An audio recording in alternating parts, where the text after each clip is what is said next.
Самое холодное за последние 36 лет начало июня в Коме сменилось теплом, а до конца месяца отдельные дни окажутся даже жаркими. Таким образом, этот июнь станет одним из самых контрастных в истории метеонаблюдений.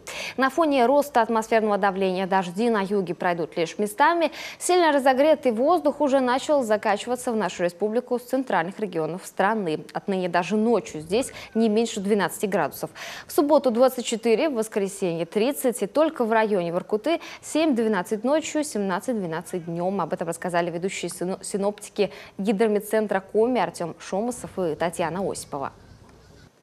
Мы хотим порадовать вас, что на ближайшие выходные дни и на следующей неделе ожидается по-настоящему летняя и жаркая погода. По ночам будет уже довольно тепло, 15-20, и днем везде под 30.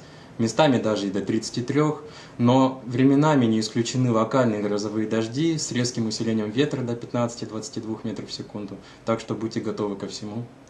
По-настоящему в летние выходные вы можете отдыхать на пляже, наслаждаться солнцем, но не переусердствуйте. Вечным спутником теплой погоды является высокая пожароопасность. Согласно сообщению МЧС, с пометкой «Чрезвычайно» сегодня она установилась в Выжимском районе и на севере Ухты. С субботы до понедельника оставаться бдительными стоит жителям Усть-Илимского, Ухтинского и Сосногорского районов.